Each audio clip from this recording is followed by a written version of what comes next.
Bienvenue sur Sécession.fr, le podcast de sociologie et de critique sociale.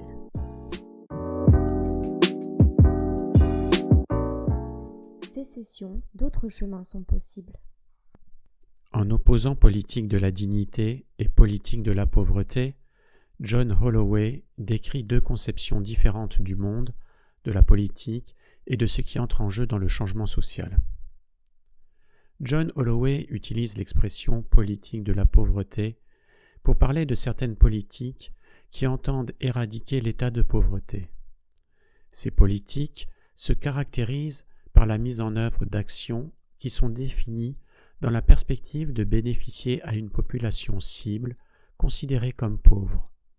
Il peut s'agir de l'amélioration des revenus, de l'accès à des emplois stables, de l'amélioration des conditions de santé, d'éducation ou de logement. L'élaboration des politiques de la pauvreté repose sur un processus d'objectivation. Ce sont les individus identifiés comme bénéficiaires qui sont objectivés. La complexe réalité de leur subjectivité d'être humain est oubliée. Les destinataires de ces politiques deviennent les pauvres, les chômeurs, les sans-abri, les précaires. Autrement dit, les conditions ou les situations sociales de vie des individus, comme la privation de ressources, de travail, de logement ou d'éducation, finissent par devenir des qualités qui servent à les caractériser et à les définir. C'est au nom des populations objectivées en pauvres, en précaires, en chômeurs, que sont mises en œuvre les politiques de la pauvreté. Un groupe de personnes, comme par exemple un gouvernement, des fonctionnaires, des experts ou des élus, déclarent qu'ils agissent pour les pauvres et en leur nom. Cette manière d'agir les conduit généralement à imposer leur point de vue sur ce qui est bénéfique pour ces derniers et donc à les traiter comme des objets. À cette conception de la politique, John Holloway en oppose une autre. Il l'appelle politique de la dignité en s'inspirant des apatistes qui font de la dignité leur valeur morale principale. Le principe de dignité vise à remettre au premier plan les sujets humains que les politiques de la pauvreté tentent d'objectiver. En nous tournant vers les gens qui vivent dans des situations de dénuement matériel, nous ne pouvons manquer d'observer qu'ils sont engagés dans une lutte quotidienne pour la survie ou pour l'amélioration de leurs conditions d'existence. Au titre de ces capacités d'action, de réflexion ou des capacités à lutter pour changer le monde, il n'y a pas lieu d'opérer une distinction entre les êtres humains. Seules leurs conditions de vie peuvent différer. En somme, le principe de dignité peut être rapproché de ce que Jacques Rancière appelle la méthode de l'égalité. Au lieu de partir de l'inégalité, comme le fait la politique de la pauvreté, il convient de partir de l'idée de l'égalité entre les êtres humains.